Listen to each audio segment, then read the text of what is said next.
सुप्रभात बच्चों, मेरा नाम डॉक्टर निशा वर्मा है और हिंदी पाठशाला में आपका फिर से स्वागत है। पिछली कक्षा में हम देख चुके हैं कि हमने कर्तव्य और सत्यता के ऊपर एक कहानी सुनी और उससे जुड़े हुए पाठ की शुरुआत भी हम लोगों ने की थी। मैंने अपने पिछले वीडियो में आपसे कहा था कि आप जब भी नेक्स्ट हमारा वीडियो चलेगा या हमारी जो क्लास चलेगी उसमें आप अपनी जो पाठ्य पुस्तक है उसको खोल के रखिएगा। मैं महत्वपूर्ण जो पॉइंट्स होंगे उसको अंडरलाइन करवाऊंगी।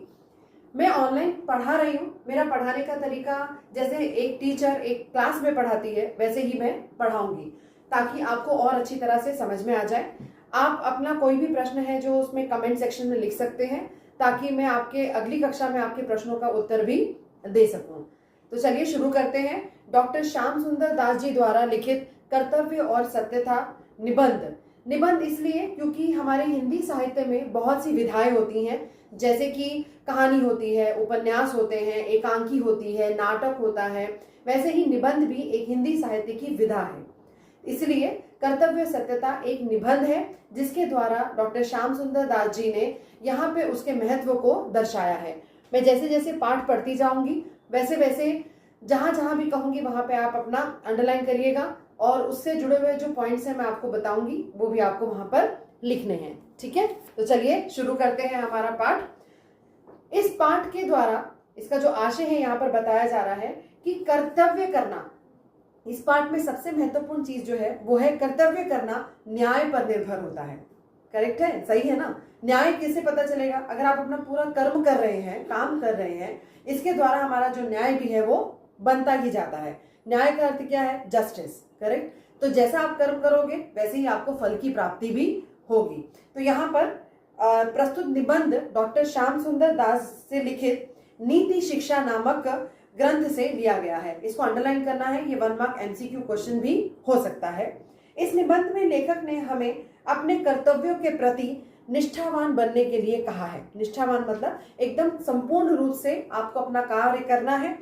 वे सत्यता को खुले रूप से अपनाने का आग्रह करते हैं यानी कि अनुरोध करते हैं कि हमारा जो कर्तव्य है उसमें कोई भी बाधा नहीं आनी चाहिए, अपने काम को करते रहना चाहिए। अगर आपको लग रहा है कि कहीं कहीं हम कभी कभी नकारात्मकता की ओर चले जाते हैं, नेगेटिविटी जिसको कहते हैं, तो उससे भी आपको अपने आप को आगे लड़ना है और उससे आगे बढ़ना है।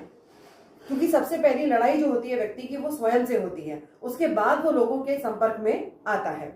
वैसे ही अंडरलाइन करिएगा, झूठ बोलना, पाप कर्म करना, कायरता जैसे दुर्गुणों को छोड़कर सत्य मार्ग पर चलने के लिए प्रेरित करते हैं। आपके विचार अत्यंत ही प्रेरणादायक बताए जा रहे हैं। अंडरलाइन, विद्यार्थियों के मन में कर्तव्य और सत्यता के प्रति जागरूकता लाने के उद्देश्य से इस निबंध की रचना की गई है। कर्तव्य वह वस्तु है जिसे करना हम लोगों का परम धर्म है, जिसके न करने से हम लोग और लोगों की दृष्टि से गिर जाते हैं और अपने कुचरित्र से नीच बन जाते हैं। समझ में आ ही रहा है, ये पढ़ने से ही पाठ बहुत अच्छी तरह से समझ में आता है कि यहाँ पर लोग अगर कर्म नहीं करते हैं यानी कि अपना कार्य नहीं करते हैं तो अपनी नजर से तो गिरते ही हैं, साथ ही साथ अपना जो कुचरित्र है यानी कि जो हमारा बुरा चरित्र है, कैरेक्टर जो है, वो भी हम लोगों के सामने दर्शाने लग जाते हैं। यदि आप अपने कर्म से पीछे भागेंगे तो आप लोगों के साथ नहीं जुड़ पाएंगे, इस समाज में भी आप अपना स्थान नहीं बना पाएंगे। प्रारंभिक अव्यवस्था से कर्तव्य का करना बिना दबाव से नहीं हो सकता, क्योंकि पहले पहले मन आप ही उसे करना नहीं चाहता है।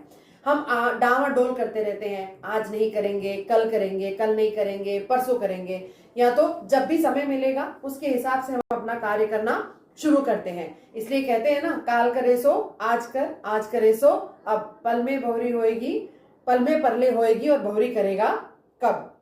इसका आरंभ पहले घर से ही होता है। यहाँ पे बताया जा रहा है कि छोटे छोटे बच्चों को भी, जैसे उम्र हो जाती है 5 साल के बच्चों से आप कह सकते हैं, उन्हें भी प्लेट रखना, अपना काम छोटा छोटा स्वयं करना, जहां अभ्यास करते हो, पढ़ाई करते हो, वहां पे अपना सफाई रखना, इस प्रकार से घर में भी सबसे पहले ये सब कार्य करना बहुत जरूरी है। क्योंकि यहाँ लड़कों का कर्तव्य माता पिता की ओर और माता पिता का कर्तव्य लड़कों की ओर देख पड़ता है। यहाँ पे लड़कों से अर्थात मतलब है कि बच्चे, केवल लड़के या लड़कियां इस प्रकार से नहीं बताया जा रहा है। यहाँ पर समझ लेना जरूरी है कि यहाँ पे बच्चों के बारे में बताया जा रहा है। जैसे जब छोटे होते हैं तो माँ बाप उनका ख्याल रखते हैं, उनका पालन पोषण करते हैं, उनको शिक्षा दीक्षा दिलाते हैं और वो अपने पैरों पर खड़े हो जाते हैं। तो उसके बाद बच्चों का ये कर्तव्य है कि किस प्रकार से वो अपने माता पिता का ख्याल रखते हैं, आगे का उनका जीवन किस प्रकार से, उनका पूरा जीवन जो है बच्चों के साथ ही जुड़ जाता है। इसके अतिरिक्त पति पत्नी, स्वामी सेवक, स्त्री पुरुष के परस्पर अनेक कर्तव्य हैं, बहुत से कर्तव्य हैं, ये सब एक दूसरे के साथ जुड़े हुए हैं। जहां पे संबंध या कहें कि रिश्तों की बात आती है तो ये आपस में जुड़े हुए ही रहते हैं। घर के बाहर हम मित्रों, पड़ोसियों और प्रजाओं के परस्पर कर्तव्यों को भी देखते हैं। यहाँ पे आप अपने समाज में या अपने जहाँ सोसाइटी में या जहां पर भी आप रहते हैं तो हम कहते हैं कि हमारा आस पड़ोस जान पहचान का होना बहुत जरूरी है। नहीं तो सुख के समय, कम से कम दुख के समय तो आप दो लोगों को तो जाने ताकि वो आपकी मदद कर सके या आप भी उनकी मदद के लिए हमेशा तत्पर रहें। साथ ही साथ यहाँ पे प्रजा के बारे में बताया जा रहा है। प्रजा यानी कि वी द पीपल, जो राजनीतिक तत्वों के साथ जुड़ जाते हैं। तो ऐसे ही हम सबका अपना अपना जो कर्तव्य है, जो कार्य है, वो व्यक्ति को करते रहना चाहिए। घर के बाहर संसार, इसीलिए संसार में मनुष्य का जीवन कर्तव्यों से भरा पड़ा है। यहाँ तक कि जानवर भी, मनुष्य और जानवर में अंतर कितना है, केवल एक बुद्धि का अंतर है। यहाँ पे जैसे मनुष्य अपना कार्य करता है और अपना जीवन व्यतीत करता है, वैसे ही यहाँ पे जो पशु पक्षी जो है वो भी अपना कार्य करते हैं और जीवन व्यतीत करते हैं। केवल एक बुद्धि मात्र ऐसी है जो व्यक्ति को मतलब पशुओं से अलग करती है। यहाँ पर आपको, अब मैं जो पढ़ रही हूँ आपको रेखांकित करना है, अंडरलाइन करना है। जिधर देखो उधर कर्तव्य ही कर्तव्य देख पड़ता है। बस इसी कर्तव्य का पूरा पूरा पालन करना हम लोगों का धर्म है और इसी से हम लोगों के चरित्र की शोभा बढ़ती है। कर्तव्य करना न्याय पर निर्भर है। इसी वाक्य से हमने इस पाठ की शुरुआत की थी। ऐसा है जिसे समझने पर हम लोग प्रेम के साथ उसे कर सकते हैं। यदि न्याय के साथ करेंगे, सही तरीके से करेंगे, तो हम लोगों के साथ प्रेम पूर्वक जुड़ते जाएंगे। हम लोगों के मन में एक ऐसी शक्ति है जो सभी बुरे कामों को करने से रोकती है और अच्छे कामों की ओर हमारी प्रवृत्ति को झुकाती है। प्रवृत्ति का अर्थ होता है किसी भी चीज के प्रति झुकना। तो हम लोग कैसे, जैसे हम बहुत जल्दी ही गलत चीजों को सीख जाते हैं, करेक्ट है। स्कूल में जाते हैं, लोग बोलते हैं, बच्चे बोलते हैं हमने नहीं सिखाया, घर में कोई गलत काम नहीं सिखाता, स्कूल में कोई गलत काम नहीं सिखाता, सोसाइटी में कोई गलत काम नहीं सिखाता। तो गलत काम को सिखाने की आवश्यकता नहीं है, लेकिन हमारा जो मन है वो इतना विचलित होता है कि हम बहुत जल्दी, अगर किसी चीज को करने के लिए मना किया जाता है तो हम पहले उसी को करने के लिए दौड़ते हैं। तो हम ये नहीं देखते हैं कि ये सही होगा या गलत होगा। हमारा मन इतना चंचल है कि वो उस समय बुद्धि का प्रयोग नहीं कर पाता है।